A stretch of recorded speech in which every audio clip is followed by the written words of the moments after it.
Hello everyone, welcome back to Rolling Solo. My name is Adam Smith. We're going to continue our Too Many Bones Undertow playthrough with a selection based on your voting at the end of the last video, as well as in the comments and through social media. It was decisively chosen that we're going to go ahead with the Special Encounter Council Labs Research and Development over going after Nobulous early on. So we're going to explore into this lab and find out what's going on. Should be exciting, so let's get right to it. The smell of formaldehyde is so overwhelming, you can almost see it hanging in the air. Steel beds line the outside of the room, creating an ominous perimeter around a massive shelving system in the chamber's center. Leather straps nest across each of the metal cots. The shelving houses numerous jars, gears, sprockets, eyeballs, entire limbs. It looks much like Tink's repair shop might if he was forced to merge it with a morgue. Something evil has been done here. The door to the connecting room bursts open and a horde of mechs are all ready to protect the lab. So we are going to have two choices here. One is a passive or peaceful choice at the very bottom, which is literally just tuck tail and run. But my guess is, based on the overwhelming support of doing this encounter, that we are not going to run away from it. So we're going to likely be going with the top choice, because I have to make this choice, as I didn't show you guys the back of the encounter cards because I didn't want to spoil either of them. I kind of wanted to leave that open to see what happens. So the first one here says push them back, and it is a land battle. It will give us 2 loot if we choose it. It definitely goes into a battle based on the icon. We got to go ahead and calculate our baddie points, which we know with 2 Gearlocs on the 7th day will be 14 points. And then we're including an abomination prototype at the 3-point mech level. I'll show you guys what that chip looks like. Alright, so the actual encounter that we've chosen at the very top has told us to go ahead and build that baddie queue out and include an abomination prototype. It's specifically calling for a mech, which we have here in front of us called the abomination prototype. So when you're including something in, as it states there in the encounter choice we did, then we're actually taking the point value that it's worth, which in this case is 3, and subtracting that off of the baddie points. We have to have the baddie points to bring it out. We do. We have 14 total, 2 Gearlocs times 7th day, 14 points. We're going to take away 3 points for this mech right here that I have hiding, bringing the total baddie points down to 11. And then from the 11, we're going to gather the rest of the baddies. So we're going to have no 20s coming in, because 11 doesn't go into 20 at all, but 5 can go into 11 twice. So we're going to see 2 5-point baddies come into the fray, one of which we know we scouted out earlier is the primate trapsmith. The other one will be a surprise. And then we're going to go and get that last single point baddie, which will be a surprise as well, because we haven't scouted any of the 1 points. And then finally, in the 4th position, we will actually see what is here. Now, the reason I cover this up is I wasn't initially 100% on whether or not it would come into the battle, but it is going to be there from the get-go. And I also kind of want it to be the last thing we show on the battle map, because it's a real big bad we got to take down. It's basically what they've been trying to create in a lab. It's really cool. As you can see there in the purple, which might be more difficult to see with these dice here, so I'm going to go ahead and just remove the chip really quick. You can see underneath it says, if successful, immediately find and proceed yet today with the Special Encounter Council Labs Biohazard. So we're going to literally reset the battle and the Gearloc mats and use current HP and things like that. So that'll be really cool. If we are successful, we get to continue on. Otherwise, things just kind of grind to a halt. Regardless of our choice here, even if we had chosen the bottom of running, nothing we would gain. This is the first time we've got an encounter card that, because they don't always result in success or in progress in your campaign. So it might be a good time to do it, seeing as we have all the progress. You guys have already voted for it. Quite happy with that. So let's get into this lab. Let's get the battle mat set up for a battle here and see whether or not we can take down this abomination. So the first 5-point baddie that'll be coming into our battle in the labs is going to be the primate trapsmith, and we knew this one from scouting earlier on. We're familiar with it. There's no reason to go over its abilities. We all know exactly what it will do. Now the difference here is that trap is actually going to be active this time when we see it, whereas before it was not. When it was on a raft, trap did not actually activate at all. We're going to actually see what trap does now that we're having a land battle, so that will be a little different. We'll talk about it when we hit it. Next up, our next 5-point baddie is going to be a Goblin Queen's Guard. Now, I've heard nasty stories about this one and encountered it myself. This one should be quite interesting. First off, it has a signal 1 and a poison 1. The good news is that most of our characters here, especially Gasket, can't be hit by conditions like that. So this is one to have probably Gasket go after or be close next to. Signal 1's a pain because it can bring more baddies into the fray, which is not fun. This also has a lot of health, a lot of dice to be rolled. So it should be interesting to see how this pans out with this guy as a brand new baddie we haven't seen yet. And lastly, we're going to go ahead and get a 1-point baddie. Now, I'm pulling these out and resolving them and putting them into the stack kind of upside down, but I want to, because I'm showing you guys what we're getting as we go, but don't worry, this pile will be flipped over when we actually start putting them into the lanes. The third one coming into play is going to be the, oh no, that another one of those monkeys is coming back, and there are multiple in this game for that one. So we've got one of these guys again. Remember last time on the raft, this one was in and out of the trees and jumping on the raft and disappearing. So we got another one of these things to deal with. Very easy to kill normally when it's not hiding, but it can become untargetable, and that's a kind of a pain. And then last but not least, because that actually exhausts 11 of our baddie points right there, and the other 3 from the included abomination prototype will get us up to 14 points total. We are going to see in the 4th lane, we're going to see this abomination prototype come into play, which is going to be a 3 health baddie, 3 initiative, actually not that high on the initiative track, 1 attack dice and 2 on those.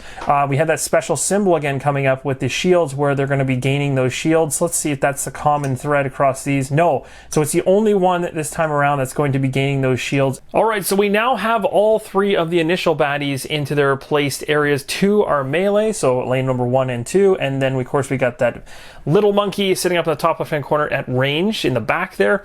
We have to determine where the mech is going to start by rolling a d6, so I want to do this on screen so you can see where it lands. It actually landed exactly where it was on the die, so it's going to land over here. That's quite an interesting layout. So we got it kind of heavy on the left hand side of the board, so it'll be interesting to see how we go ahead and place everybody. Again, remembering that Duster can kind of go anywhere essentially, because Duster is really cool that way. Gasket is stuck into these 2 rows right here, but again, he's melee range, so he can really just bounce between, or melee range, so he can jump between any of those. So now we're going to go ahead and we're going to, now we have this individual placed, we'll set our initiative die here to 3, and it will be the last one in the row, so we have all the baddies set. Now we're going to go ahead and we're going to roll our initiative die for Duster and Gasket. I'll do this right on the battle mat for now. We'll use the dice tray for all the attacking that they do later on. We got a 4 for Gasket and a 3, so that's good news because Gasket's going before anybody else, and then we're going to end up having Duster right in the middle, so kind of even spread there in terms of initiative order. We'll cycle this all the way down to the very edge. And we're also going to now go ahead and set up this abomination prototype with the correct amount of defense based on its abilities for being a mech. So it's fairly simple to set that up. Again, you're using the fewest amount of defense dice in order to get to the total shown on the mech's chip. That shows a 2 for defense, so we're going to put 1 die that represent 2 defense on the chip. You would not put 2 single 1 dies on the chip. You would go ahead and try to combine that down to the lowest number of dice in order to get that total. So we've done that now. We're also going to deal with the fact that this thing does have self-repair too, which is a pretty nasty one. And actually disruption is also a nasty one. It's one we tried to avoid in the last battle that we had. So it's worth going ahead and just talking about what these do again. So again, disruption, if it hits, it's going to trigger the fatigue round. It's going to jump us regardless of what round we're on all the way to the red fatigue round and cause everyone to start bleeding out really early on. This would be really bad for us because based on how many baddies are out there, we really don't want that to happen. So we're lucky in the fact that he is kind of isolated over here in the corner and didn't end up landing in like 1 or 2. So we might be able to get our guys positioned right beside him and really just hammer him into the ground and take him out early so that we don't have to deal with that happening. Self-repair says at the start of this unit's turn, place defense dice totaling that number on it. So again, that's part of the mech's makeup. That's getting this die as we just did. So again, we just don't want it to be around that long, and if we get past the defense, we want to just hammer it and get rid of it.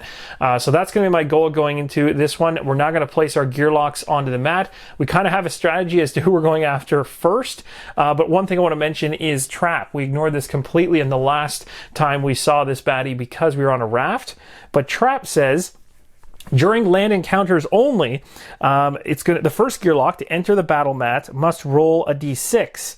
And a gas trap, if a 1 or 2 is rolled, it will be a poison effect die and you apply results. A 3 to 4 result gives an electrical trap, so cannot use skills during round 1, or barbed trap 5 to 6 is move down 2 spots in the initiative meter. So all those are really bad, and the effect is right now. So now we're going to do the very fun rolling of the die here, and we're doing it for Gasket. Gasket came into the mat, or will be coming into the mat first, as he has the highest initiative, so he'll be dealing with this trap. If I land a 1 or 2, it's a poison trap, as I mentioned, and poison doesn't hurt Gasket, so that's honestly the one we're hoping to see, is a 1 or 2. Nothing would happen. If it hits 2 or sorry, 3 or 4, then he's going to not be able to use any skill dice on the first round. That's not as bad. The worst one is 5 to 6, because it would actually drag him from the top position of the initiative meter down 2 positions to a 4, or sorry, to a 2, which would put him at the very end of the meter, which would really be bad. So we're really hoping that 5 or 6 doesn't land. Everything else is manageable, so we have a higher chance of the less worse things happening, I guess. So here we go. We're rolling away. We'll see how this pans out. Oh, okay, we got a 3, so it's kind of like 50. It was a little bit of bad and good. So we are going to be stuck not using any skill dice for Gasket going into round number 1. Of course, we still have to roll the Hydro die, even though it's a skill die. What would be my guess is that regardless if I choose to use like an attack or defense dice, I still have to roll that Hydro die regardless of this effect. Because it's still a negative to me, but still all of his effect, or all of his skill dice like Blitz and Blast and Cut and all the cool things that I have for him, can't use any of them in the first round. So it's kind of a hit, because we really wanted to take this thing down. I could have put some serious damage on it, but we're gonna have to rely on Duster doing that. So now we're gonna go ahead and get our, now we've resolved all of the kind of start of battle effects and we know what they're going to be, we're gonna now bring Gasket and Duster into the battle mat. So as per normal, I'm going to put Gasket right there, because I want him to be kind of the tank that sucks up most of the damage. And one thing we can't forget about Gasket is getting those primary canisters and the beginning defense that he gets. Based on him being an 8+1, I get to start with 2 active dice in my active area of my mat that equal up to his defense total, which is 4. So I'm going to go ahead and place him as 2 2s, because that's kind of how I want to split them up. I could do 2 and 1 1 if I really wanted to, but I don't really see any point in that. I'll just leave him as 2 2, so I have room for another die to be rolled if I need it. I could technically do 1 1, because then if I roll the Hydro Valve die and it ticks up, that could actually be a good thing. Yeah, actually I might do that this time. I might do that. I might do a 2, a 1, and a 1 this time. We'll do like this, basically, to get his dice all set up. Okay, so now we got that resolved. We're also going to get his primary canisters off screen into his lock position. You guys have seen this before, so I'm not going to show that on camera because that's pretty straightforward. And he's all set up and ready to go. Now we're going to get Duster into play, who has much less to worry about that way. And I'm probably going to put Duster in a position that's further away from everybody to start, because if I can keep Duster out of harm's way longer, that's kind of a better situation. If I put her right there, then only one baddie can actually get next to her while the rest are kind of feeding off of Gasket. So it could be a good thing that way. Health-wise, Gasket has the least amount of health and Duster has the most. So the downside is these two individuals go after the strongest, so they're going to basically battle it out to get over here to take her down, but only one will be able to get there. The other is going to have to go after Gasket. Now that's of course only if there's a equal distance, and there's not. Right now these ones would be focused on shifting into positions around Gasket, but in the future, you know, depending on how things turn out, there could be a spot there where they're equal distance, and as of right now Duster has the most health, but we'll see how that changes as we go along. So everybody is on the mat. We can now begin round number 1. We have to remember that Gasket is starting us off but cannot use any skill dice during the first round because he went right through an electrical trap set by the Primate Trapsmith. So thank you, Primate Trapsmith, for being so accommodating to us joining you in the lab. And now we're going to try and take this thing down, maybe with just straight up attack dice might be the best thing to do. So we're going to go to the dice tray. I'm likely going to be rolling my Hydro Valve. I do have dexterity of 5. So I'll be rolling 1 of the Hydro Valve, and I'll roll every single attack dice I can, and we bumped up our attack, so we now can roll 4 attack dice and also that Hydro Valve die. We'll roll them all together and see what happens. All right, here we go. This is going to be a big roll. If I can get some serious hits here, I'm hoping for lots and lots of 2s on these dice. Come on. Oh, that's pretty good.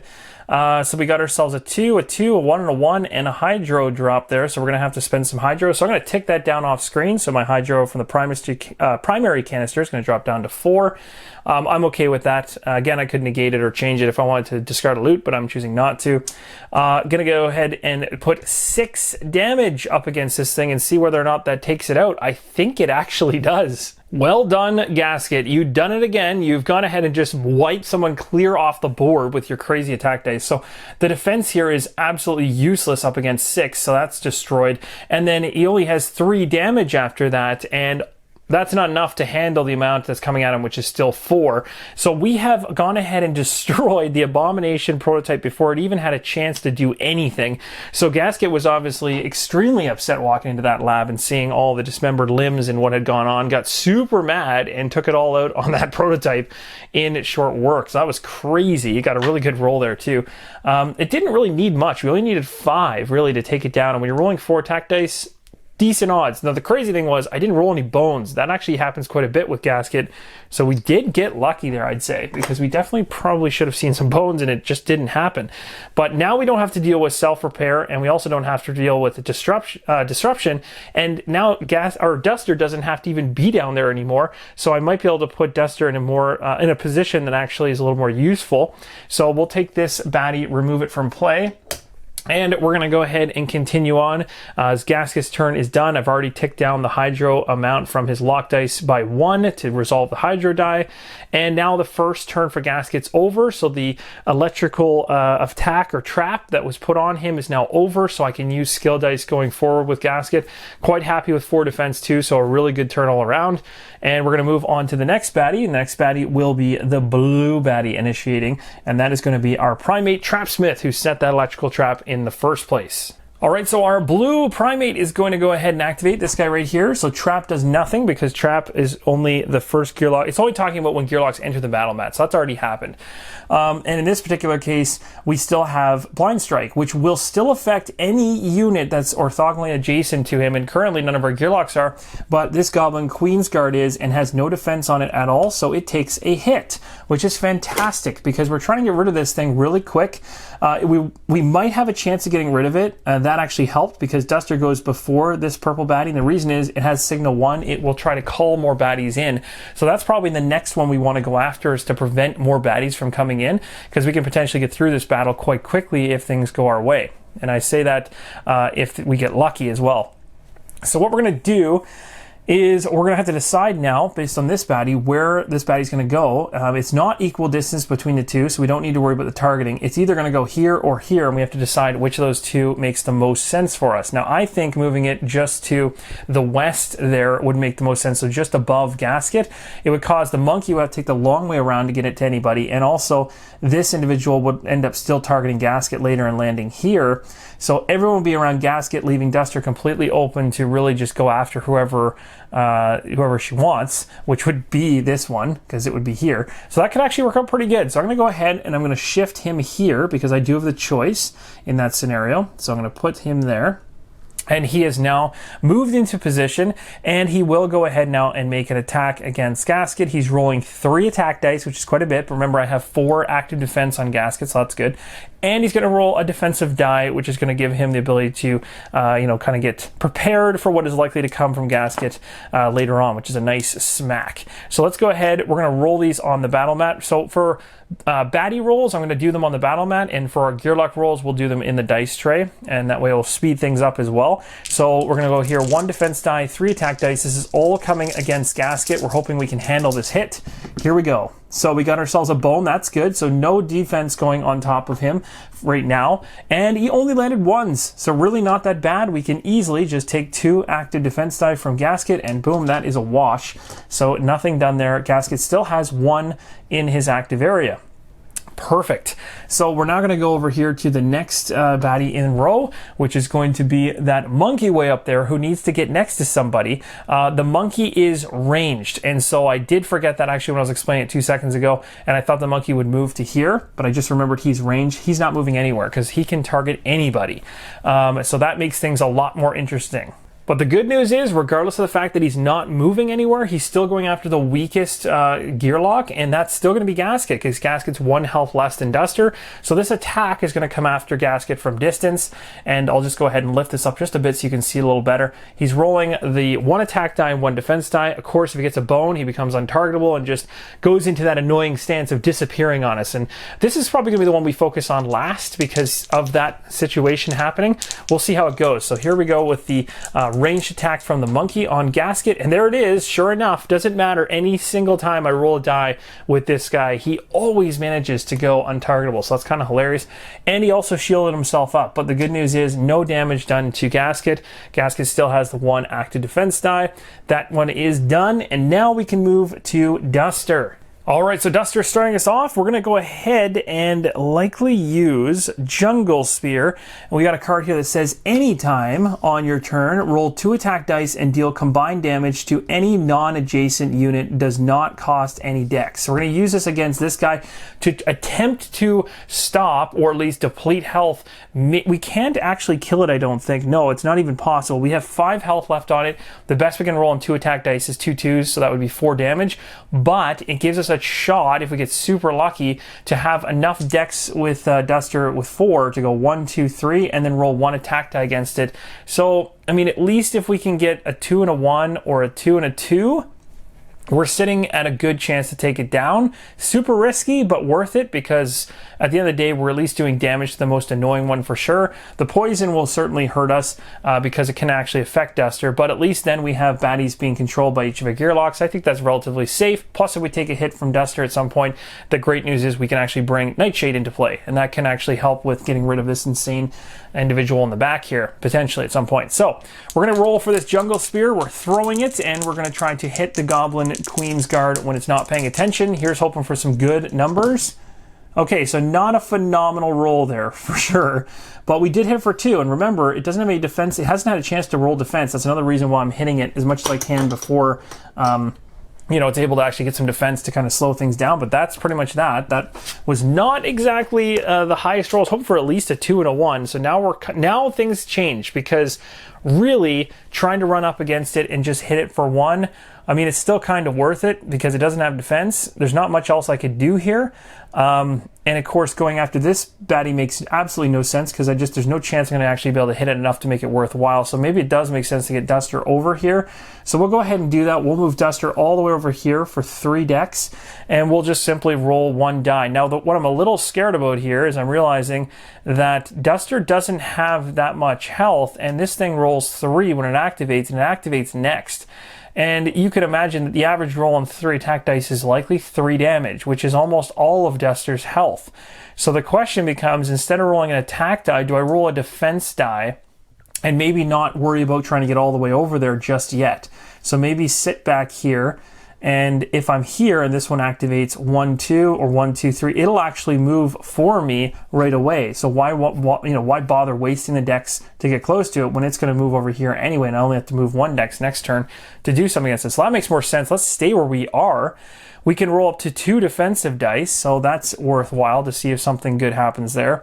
The other thing I could do is get ready for Nightshade to come in later on by rolling Promise of Prey in advance to lock it in. And technically I could also, I don't know if there's anything else that's really worth rolling at this point. And now that I think about it, it makes perfect sense. If I have 4 decks, I'm using these 3, I might as well just move Duster here, because at the end of the day, when this thing activates, it will come here, but it's going to target the strongest. Oh, in that case, I guess it would be Duster. So that's really not that good of an idea. Never mind, retreating back to my original position, and that was silly. I was thinking that it might focus on Gasket, but it won't. So basically, at the end of the day, I'm going to burn a dex, because I'm not going to end up using it. I can't attack anything. I can't roll any extra defensive dice. I have no other dice I can just lock into a slot. Technically as well, guys, I should have done this way earlier on. I think last battle I gained Blade Dip or something. I still haven't used that, but when you gain Blade Dip originally, you're supposed to roll it right away, and it goes into a lock slot on Duster's mat and just sits there, and it's used eventually when you decide to use it. So I might as well roll this, but I want to make it perfectly clear that I'm rolling this one at a weird time, because I should have rolled it when I gained it, a couple battles back. This is the second time we've seen blade dip, but I want to roll it so I can put it in the lock slot and use it. It does not cost a dex to do that rolling. So I might as well just do it now just to get it out of the way, but I am burning a dex, essentially. So here we go. So we got ourselves, ooh, blade dip 2, that's nice. So I'll put that in the lock slot, we can use it eventually. We got a bone and 1 defense, that's not all that great. So 1 active defense in Duster's slot, and then we got ×2, so we have that. We'll put that in a lock slot on Duster's mat as well, and a bone, which we can put into pack mentality. Now this is the cool thing, I can use that bone right now if I wanted to use my gadget armor, which will let me either heal myself, move a position, or deal damage to any unit. So in order to, you know, have a better shot at taking this thing down, maybe I do just hit it, or maybe I try to hit that monkey that's hiding in the corner back there. Kind of tempted to do, yeah, it might be worth it to hit the, well, the monkey's gonna take a while to get to us anyway, so maybe we will, oh, but I guess it is ranged. It is ranged. And this guy's going to signal somebody in eventually. So it's just going to keep on being annoying from distance, kind of pecking away at us. So maybe it is worth it, actually, to go ahead. We're going to use the 1 bone I just gained off Duster, and we're going to spend that bone right now in order to hit this thing. Now, the thing is, I have to just check the wording on this. It says deal 1 damage. So that would be kind of an unwise decision now that I think about it, because it does have a shield, so it would just block it. So maybe I'll just hold on to the bone for now. There's no rush in spending it. I'll just wait.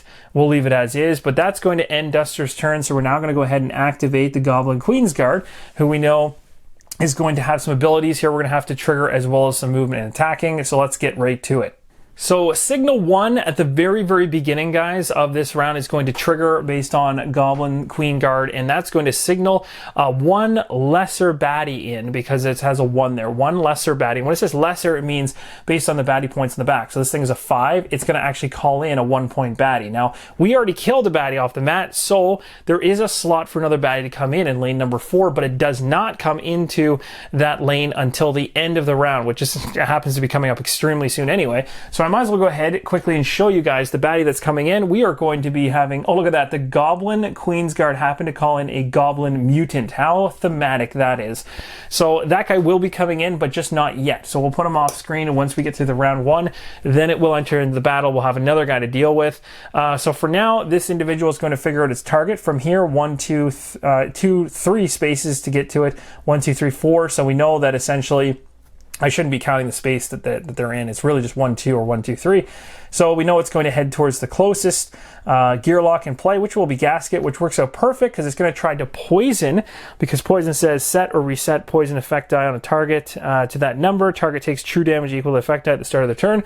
Cool news is we already know Gasket does not get hit by conditional effects like that, so nothing's going to happen. It's perfect. It worked out exactly the way I wanted it to in terms of positioning. Duster now can kind of go around them and almost like stab them from the side and behind and everything else and not have to deal with it. So that's cool.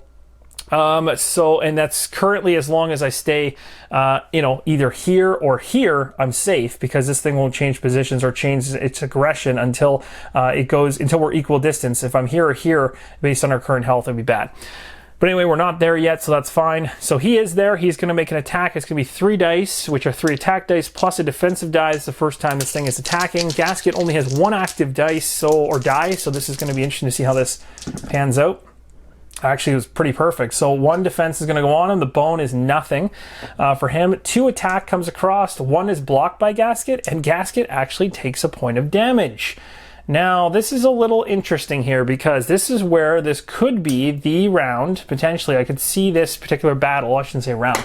But battle being the battle where Gasket needs to discard a loot during his turn at some point in order to beef up that power converter to use for health. We might have to do that for the first time, because these baddies are not messing around, and we still have a really strong one here, plus this range guy. But this also does make things interesting for Duster, because Duster is definitely the target now. It would have been nice, essentially, to maybe put Now this is where I kind of messed up a little bit, because now strategy wise I could have, and I could also see some of you guys thinking this, I could have used that bone to move Duster, that Duster has still in the backup plan when it was her turn, to move her here so that she was the target of that attack, so that she would be weakened enough to bring Nightshade in. So that was something I missed. I probably should have done that, because I would have got Nightshade into the fray earlier. Right now I have to find a way to try to take some damage off Duster. So again, there's always strategy. Even when you think you got things handled, the game will throw you twists. You might miss something like that, an opportunity that you could have taken advantage of to play the most efficiently. It happens, but that's part of the strategy of the game, and how cool it really is, and how much thought really goes into the battle. So there was that particular baddie is now fully resolved, and now we're going to go ahead and we're going to, well, I shouldn't even say there was another baddie. This actual die doesn't even exist, because it should have been taken out, and it hits right now, but it should have been taken out because that was the prior baddie. So we are truly at the end of this first round. So we'll go ahead and cycle these guys to the end. We're going to go ahead and rotate a round counter over to 2. And we're going to bring this new baddie into the fray. So it's going to come in with 4 health. So we'll grab the 4 health it needs underneath the chip. It's going to set its initiative die to 3, but it is a brand new baddie, so it's going to go at the very bottom of the battle queue, because it's a 1-point baddie. And we know this from the rule book. It's only if it's like a tyrant or a 20-point baddie or a Gearloc that it comes at the very front of the initiative meter. And we know it's coming in lane number 4, and it is a melee baddie. So it'll be popping in right here. So it's kind of coming at us from the side. It'll take a bit for it to get there, but Mischief is really annoying, by the way. Mischief allows him to essentially start stealing our active dice, so he can take defensive dice from Gasket if he's nearby, so that's kind of a pain. And that's really going to be it for this first round. So that covers that. We don't have Nightshade coming out, as I explained. So now we're moving into the second round. We're hoping that we can do enough damage to get rid of this thing, because it's probably the first one we should take down next. And then we'll probably just start hammering away at this one. But we still have those other guys in the outskirts to deal with, so there's a lot to do. Cannot wait to see how the second round turns out. So let's get right into it, and we'll start off with Gasket. So here we go into the second round. Gasket is definitely not going to focus his attention here on the Goblin Queen's Guard, because first off, that Goblin's Queen Guard does not activate until after Duster, and I think Duster can just handle it. So we're going to leave that alone.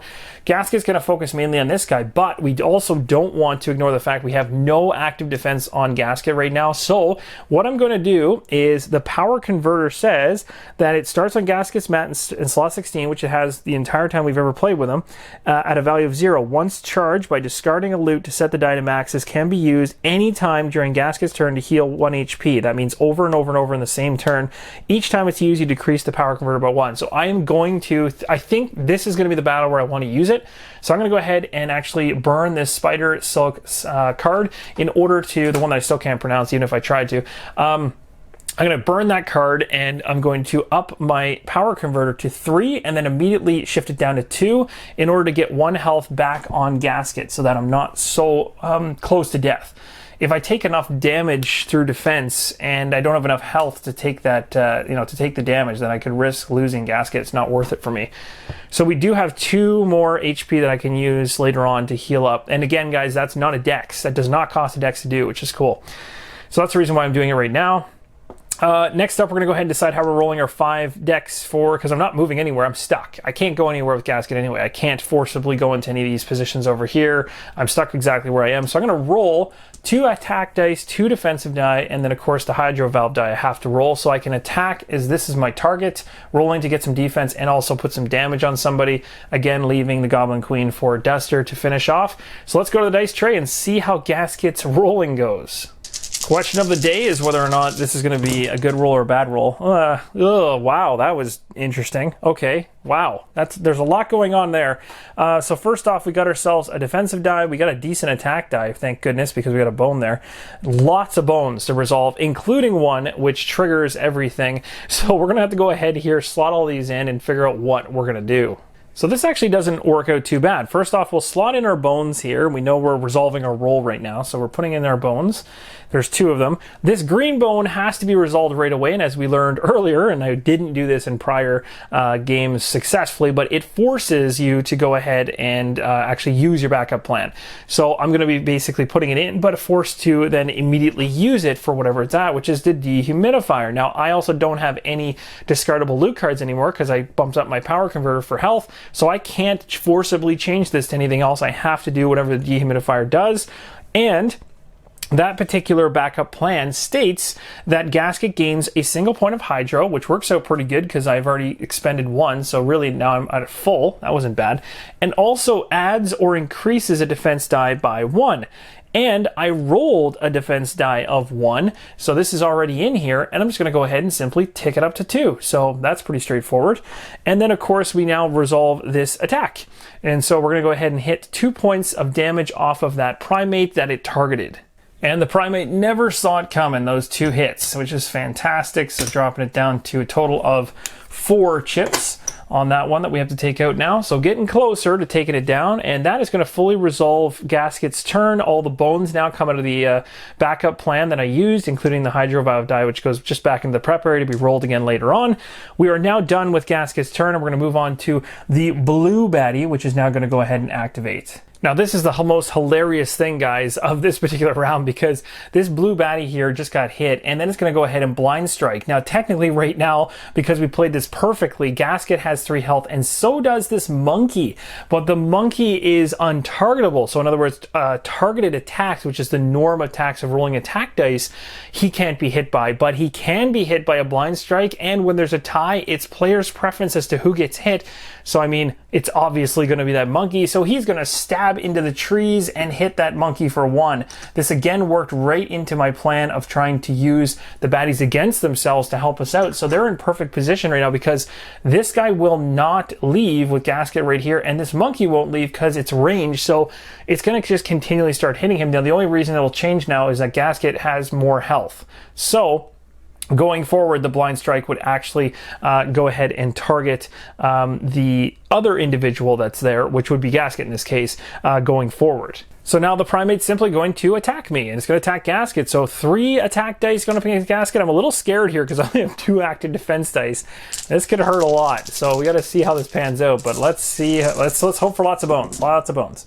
As a bone, nice. So only 2 got through. That was fantastic. My 2 active dice, or sorry, my 2 active defense on Gasket is going to block those 2. So all that's left to resolve is a bone, which does nothing, and 1 defense goes on top. Done. So I've taken that extra 2 that came out of nowhere. That was from Gasket's active defense area and blocked the attack. Perfect. So we're all squared away there. We move on to the monkey that's sitting up there. And of course, that untargetable die disappears. Now it's going to roll its attack dice against the weakest character, which is Gasket. And it only rolls the attack die, not the defensive die, because there's 1 already on it. And we're going to roll that now for an attack against Gasket. Okay, that is a really poor roll, so I'm going to roll that onto a flat surface. I never do anything cocked. Even though that was a 2, that would have hurt a lot. So this is actually going to get straight through on Gasket, so it's going to take 1 away. So he's down to 2. All right. So that is that, and we'll take that one out of there. Perfect. Okay, so now we're moving on to Duster. Now, Duster's got options here. We got to think about how we want to play this out, but we know, let's just get rid of this Goblin Queen's Guard. So Duster's going to go ahead and use 1 dex to move over just like this. Now I'm going to go ahead and roll 3 attack dice against this guy. He has 3 health and 1 defense, so I need 4 to kill it. But remember, I still have that bone in my backup area that I could use to do a damage to any unit. So once I do this roll, I can then go ahead and spend that bone as part of my backup plan extension and hopefully do enough hit. That will help me basically in hopefully clearing this baddie. So here we go. 3 attack dice. Let's hope for the best. Ah, it's perfect. So 3 hits. So that takes away the 1 defense. 2 health come off of him. And sure enough, I'm going to activate that backup plan for 1 bone, which is going to use the gadget armor to knock this guy out. That was perfect. Nice. So 1 less to deal with on the mat. We're back down to 3 against 2, which is a much better number. And this particular, let me see here. So that was, yeah, that worked out pretty good. So we're going to take all these out, and we're going to remove that purple die from the initiative meter because it won't be activating again. Whew, that was pretty good. I liked how that panned out. So now we're going to go ahead and we're going to activate the last monster on the mat, or last baddie. So Mischief won't trigger. Just to remind everyone what Mischief is, it removes the number of dice, player's choice, from the target's active slots before attacking. So it'll move, and then it'll try Mischief, and then it attacks. that can't even get close enough to us anyway. Right now, 1, 2, 3 to get to either of us, or 1, 2, 3. So it's a tie. It's going after the strongest. It's obviously Duster. I could send this guy long ways around or short ways. I'm going to send him short ways so that Gasket can get to him if I need him to kind of shift a position over to take some blows for Duster. But obviously Gasket is going to need to heal up using the power converter, which I do have 2 of in order to get 1 extra HP on the start of its turn. But that's going to do it. That is the end of this particular round. Shuffle this down, flip it over to a 3, and Gasket is going to start us off. So here we go with round number 3. First thing I'm going to do is use my power converter, which is 2 currently, tick that down to 1, and I'm going to go ahead and regain Gasket's health back up to a total of 3, which is great. So we'll get Gasket back up to full health here. That's awesome. And what we're going to do is we're going to focus ourselves a nice nasty attack here on the baddie just above us. Now the interesting thing here is that Gasket currently has absolutely no defense whatsoever on him. So it might be worth it to look at doing something in terms of, oh, you know what might be the perfect time to do? Use our cut die. This die, when rolled, can cut through 2 baddies that are basically in a row. So this could be a phenomenal time now that this one is targetable as well. But I guess being untargetable doesn't matter. This cut would go through regardless. And it's no problem there. So this is definitely a die we want to roll this time. So we'll be rolling this hydro valve die, definitely the cut die, as it makes perfect sense to do that right now. And then on top of that, I want to roll some defense because when this thing activates, it's going to come over here and try to attack. And plus I have to deal with an attack from him if I don't survive. So I want to have some defense in play on Gasket because I don't want to have to keep using the power converter to keep him back up to full health. So I might roll 3 defensive dice along with the cut die and that hydro valve die. That will use all of my dexterity. Something I definitely want to do in the future with Gasket is add probably another dex. I think another dex for Gasket would be huge in using a mixture of defense and attack at the same time, but I really want to get some defense. So we're going to go ahead and we're going to roll this right now, just so you guys are aware in terms of what cut will do when we actually land it, if we land it successfully. Cut is going to place a bleed effect die on an adjacent unit, and then also you place a bleed effect die on the unit directly behind that one, affecting 2 units in a straight line, which is perfect timing. And essentially bleed effect says this unit will take 1 true damage at the start of its turn, just going to help us take damage without having to worry about that defense on top as well. So that's pretty good. So let's go ahead to the dice tray, give it a roll and see how it pans out. All right, here we go. We're really hoping for good things on that cut die. The only thing that could screw it up is a bone, so let's hope for none of those. Here we go. Yes, that will work perfectly. So we're going to get a 2, a 1. That's great. We got no bones. So all of these can be slotted into Gasket's active area because I have room for them, which is fantastic. Able to block up to 4 damage now. That's really nice. I do have to spend a point of hydro right now, but I do have this die here. So because I'm spending hydro here, I don't have to take the hydro hit from this die. And I'm going to be going ahead and spending a hydro for a cut. So I'm going to drop myself from 5 down to 4. There we go. So I've gone ahead and slotted in all the dice that I rolled for defense into the active slots. We still have these to resolve, and again, I want to be 100% clear on this, guys.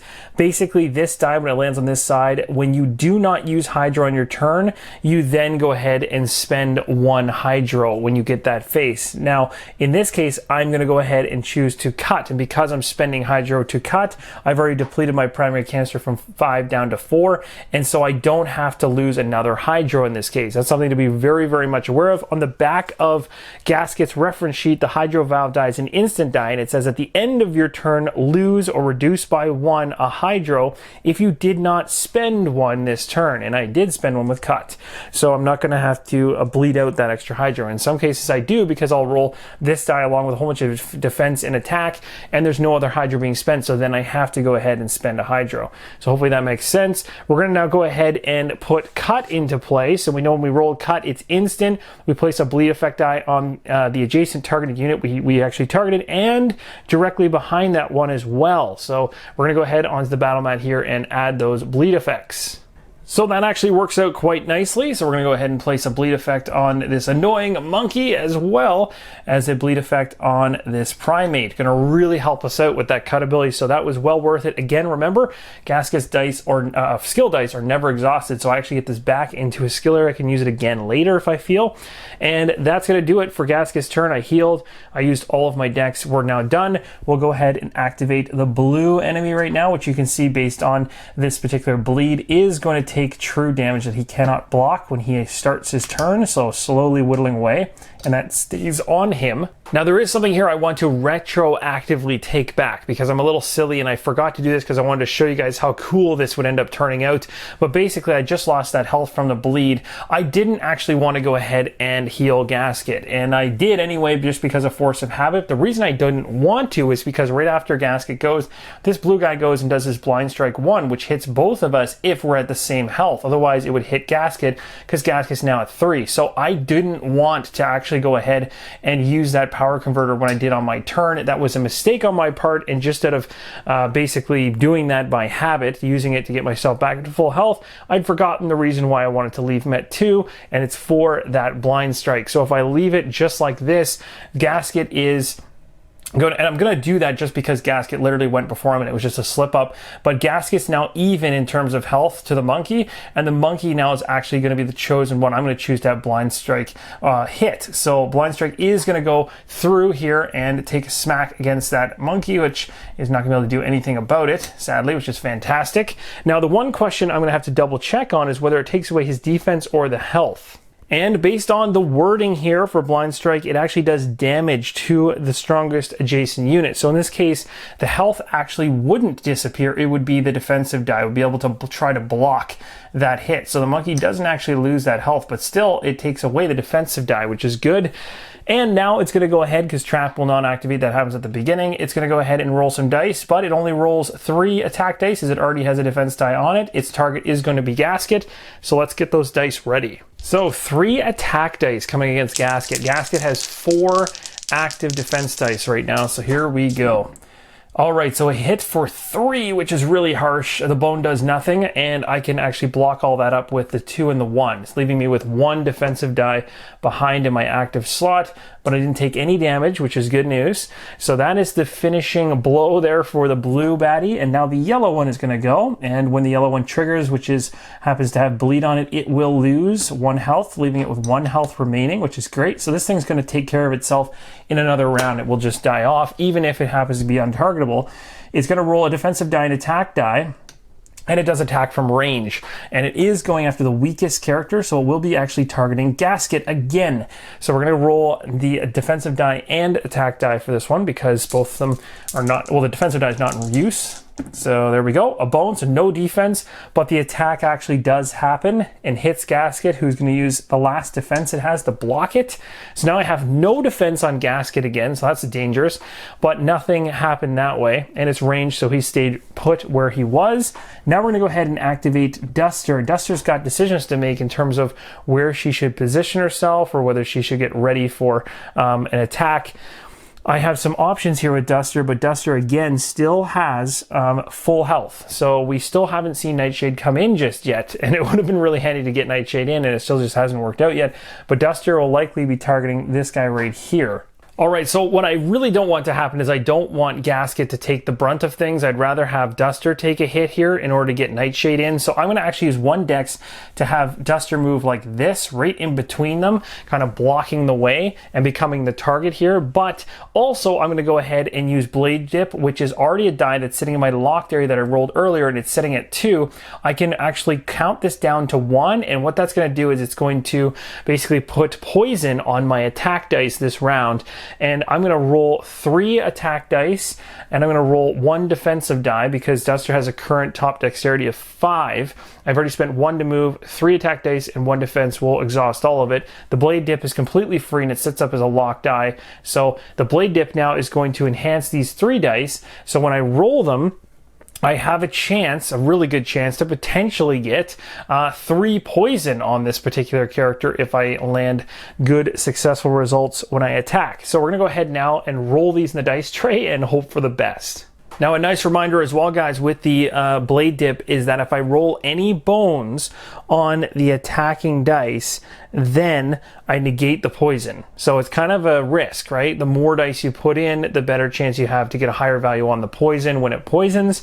So if I rolled this result for some, you know, in this case, because I rolled no bones on the attack dice, it would be 3 poison because I rolled 3 attack dice and didn't get any bones. If I happen to roll a bone, the whole bloody poison thing is just negated. So we really don't want to see any bones. So here we go. I hope to not, because that would really help me out. Or we might just get enough attack on this to take him down. We'll see how it goes. We got so many bones. Well, we got the bone on the blade dip, so that's going to negate the poison, so the poison will not happen. We did get a bone on the defense. That's not good either, but that's 2 bones into my backup plan, and then 2 is going to be an attack. So we'll go back to the battle mat here and see how much I can do against this particular individual. You wouldn't believe this, but this is actually perfect. We got exactly what we needed to actually take this baddie down. I'll show you how. So first off, we got 2 attack. There's no defense on this guy, so he takes 2 hits. The next thing that's going to happen is he only has 2 health remaining, and I have 2 bones. These 2 bones go in my backup plan, and they're going to land in 2 positions. One, pack mentality. Pack mentality allows me to move Duster and Nightshade, or to a position adjacent to the other, and then Duster may also switch targets. But the second bone in Duster's backup plan allows me to do backstab. It says stab a baddie that's adjacent to both Duster and Nightshade for 2 damage. So this is where I thought I could kill it, but I really can't. I got excited for a second, but you need to have Nightshade in there as well as Duster. And if you've got kind of both of them involved, the idea behind backstab is, you know, one has the baddie's attention and the other one is basically backstabbing. So I have the bones in there right now, but it's not enough to actually do damage. But what I could do, potentially, is I could use Gadget Armor as a backup plan extension to do 1 damage to this unit. Might make sense, or I just go ahead and hit another unit. So if I do another damage, I could, for instance, hit the Primate Trapsmith and help him out, because at least it weakens him and allows Gasket a better chance of killing, which I probably will do, but it will be blocked by the defense because it's considered damage and it can be blocked by shields. So in that case, I'm going to spend 1 bone to do that, and then I'll put the other bone in the backup plan. We'll use it later for Duster. It would have been nice to do a 2 damage attack, but it's just not going to happen, and I'm still full health, so I don't know how that'll pan out with 1 die, so I don't really want to count that I'm going to see Nightshade in, but that's my strategy, and we're going to go ahead now with Duster's turn being fully resolved, and we're going to move on to this green baddie that's sitting right beside Duster. And what is it going to do? After it moves, I should say, Mischief will kick in. It's going to steal the 1 defensive die that Duster has in the active area, so now Duster has no defensive dice, and it's going to roll 1 attack against me because it's adjacent and it's kind of engaged with me. So here we go. That roll results in a 1 hit, which is perfect. It's just enough to take a damage off, and the great news is, being at the end of the round, this is going to trigger Nightshade in, just like I thought wouldn't happen. But it ended up happening, actually, because I forgot about that Mischief stealing that defense dice away. So now that we got that resolved, we finished the round. Let's get Nightshade in on the battle mat. And remember that Nightshade is considered a melee unit, so it's going to come into one of the melee positions, and the only one available on the Gearloc side is right here. So actually works out pretty good, and it's going to come in at an initiative of 6, which is going to put her way at the beginning, which is fantastic. So we'll put Nightshade in right here, coming in from behind, and then at the front of the initiative track, and we'll go ahead, zoom out, and move on to the 4th round. I always get really excited when it comes to a brand new round, like it is right now, to round number 4, and Nightshade makes his way onto the battlefield, especially in a position that's very, very useful for us. So first off the bat, we've got Nightshade who's going to make an attack, and it can roll 2 attack dice. It will definitely do that, and we might be able to kill it off with it only having 2 health. So here we go. Let's hope that this pans out the way we want it to. And we're going to roll this one on the battle mat instead. Yes, there is the 2 health we need. That is a success, and Nightshade comes in and does exactly what we needed him to do. Takes out that green baddie, so this 1 less one that we have to worry about in the future. That'll go into the discard pile, and the health has been resolved. The die will come out of the initiative meter. We don't have to deal with it at the end. Perfect. A flawless situation here for Nightshade. Now we're going to go ahead and we're going to activate Gasket. Gasket's right next to one of these guys and just wants to beat him into the ground. There's no point in even rolling defense dice at this point. I just want to hammer this guy and not even allow him the chance to activate and hurt me. So we're going to go ahead and roll 4 attack dice along with the hydro valve die and just go crazy looking for all the damage we need to take it down. This is kind of overkill, but it's worth it. So let's go to the dice tray, roll this off, and see if we get exactly what we need. All right, wish me luck, my friends. We're going in with a heavy attack here, so hoping for good things to happen. Oh, that is way more than enough. And we have to trigger the backup plan right away. So that's perfect. Hot fix, by the way, for Gasket is adds or increases a defense die by 1. So we don't have any effective defense die or active defense die right now. So really we get to add 1 into his active slot for free, which is great. And we hit for 6 damage, which is way more than enough to take him out, that baddie, that Trapsmith. So we'll go back to the battle mat now as we've resolved this bone. Actually, with this particular bone, yes, we just resolved the hot fix. We're just going to resolve these 4 attack dice, which is an easy destruction of the Primate Trapsmith on the battle mat. So with a massive 6 damage hit, it doesn't matter whether the fact that he's bleeding or not, this guy is going out of here. We've just knocked off that baddie like it was nothing.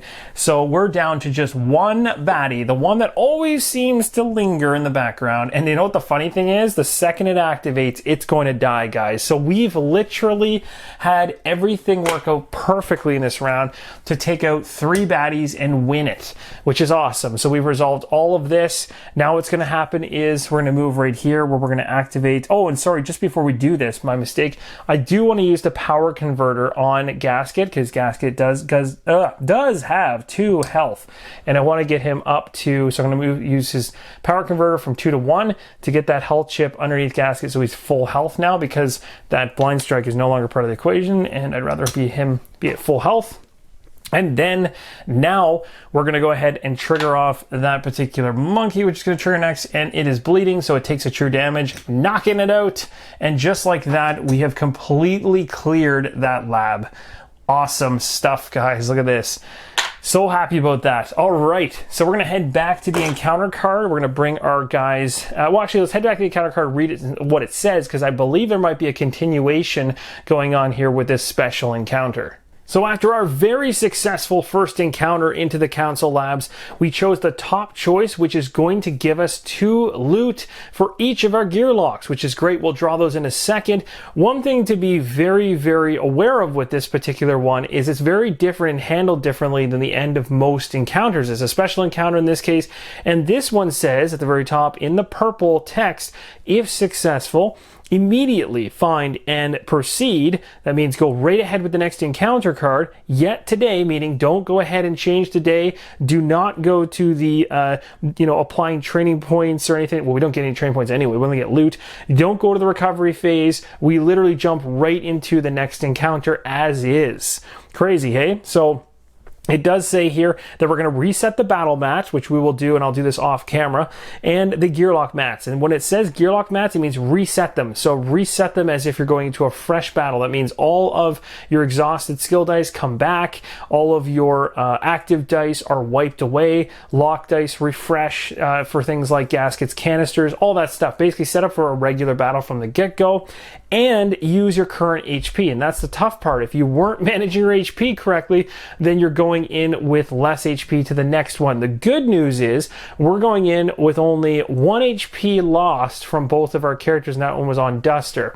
So we've got a really good chance here of potentially getting into the next encounter and being successful because we really didn't take too much damage on that first try through. So now we're going to have another choice come into play as we move to the next encounter card called the Biohazard. So I'm going to pull that one out. We're going to place it here in front, but just before we do, we'll grab our loot card. So first off, we'll grab a loot card for Duster first. The first loot card we get is the Harpoon Pistol. It's a single-use card. This actually looks quite nice. Choose a non-tyrant baddie on the battle mat and place it on a position adjacent to you. If this baddie is a Krellin, it is instantly defeated. That's really cool, but more so useful in the water. So we'll place that off to the side. The next loot card will go to Gasket. Gasket is going to see Augmented Footwear, single battle. Again, remember, whatever's on the card here for Gasket doesn't really matter because Gasket can't use these except for just discarding them to change his hydro valve die and get extra power converter values, but that's still good. It says move one adjacent position, does not cost dex. Place this loot in the prep area. As a reminder, it's a single battle you get that for. So we'll keep that to the side for Gasket. Next loot card is going to Duster, and it is a hearing sensor. This is a single use.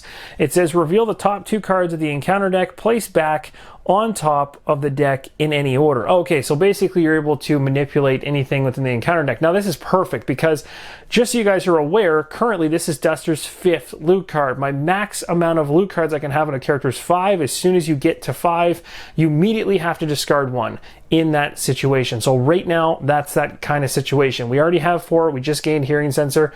I'm going to discard hearing sensor. It's the only one that Duster has that doesn't make any sense for where we're currently at in our playthrough. We don't really need to adjust the encounter deck at all, and I'd rather keep the other ones because they could come in handy. So that one's the one I'm going to discard at this point to keep our maximum loot at 4 for Duster. Now we're going to go ahead and draw a loot card for Gasket, and Gasket got Handled Blade. This actually looks really good. A 2-use weapon. Anytime during your turn, roll to attack apart from other dice. Does not cost dex, and you deal damage to any adjacent unit. Rolling a bone breaks the blade, canceling any attack rolled, and it must be discarded immediately. Usable once per turn. Pretty cool, but can break. So again, Gasket doesn't use this for what's printed on the card, but I still like to read it out just so you guys are aware of what it can do, because it could end up in Duster's hands in the future. You never know.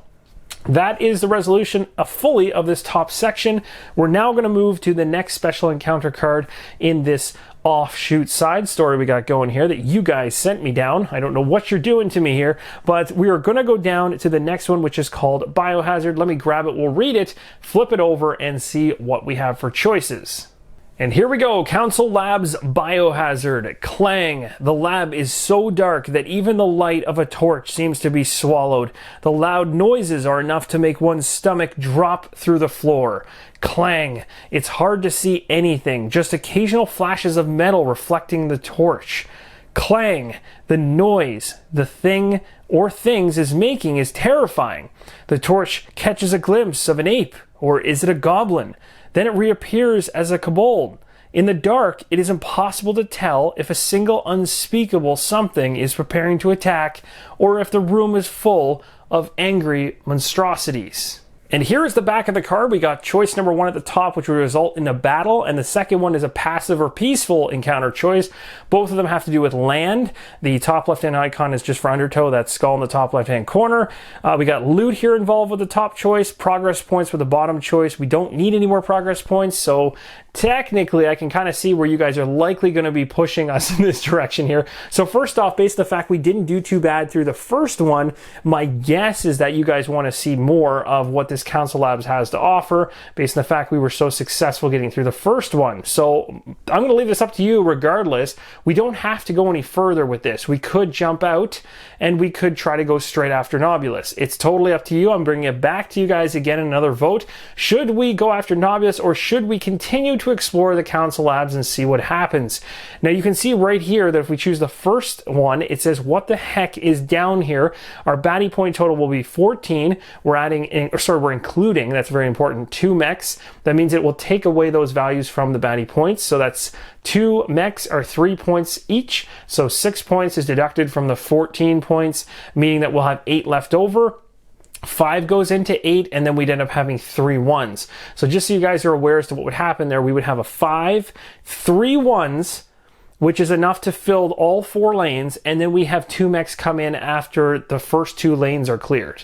So that's going to be a lot more activity than the first one. And that's not even including the fact that we could end up seeing signal calls going on in there as well that could really bring in more enemies. But we did do a pretty good job of handling 5 baddies the last time. So, you know, we might be able to handle it. Maybe we have the synergy with this particular Duster and Gasket to really handle this stuff. This is working out pretty good so far, but it's going to come down to you guys. So I'm going to have a vote that's going to show on screen right now. That's going to give you the option to choose encounter choice number 1, what the heck is down here, or the second one, it's probably best if we leave and leave these things down here forever. So either way, I'm knowing which way the community wants to go. Explore a little further or go straight after Nobulous. this, because that's what we're doing if we go with the second one.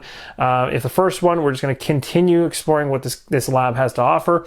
That's going to do it, guys, because again, we do not move the encounter day, or sorry, the day up. We stay in the same day. We have no recovery phase. We only gain the loot that we gained from that successful encounter. We just move right into the next one. So thank you guys so much for watching. This has been a lot of fun so far. Can't wait to see how you guys want to steer the ship in this next episode. So thank you all for your support, feedback along the way. We're also getting to learn a lot about some of the intricacies of the game and correct some things on the fly. And I believe as we go along, those things are ironing themselves out really nicely. So thanks again for watching. And as always, keep on rolling solo.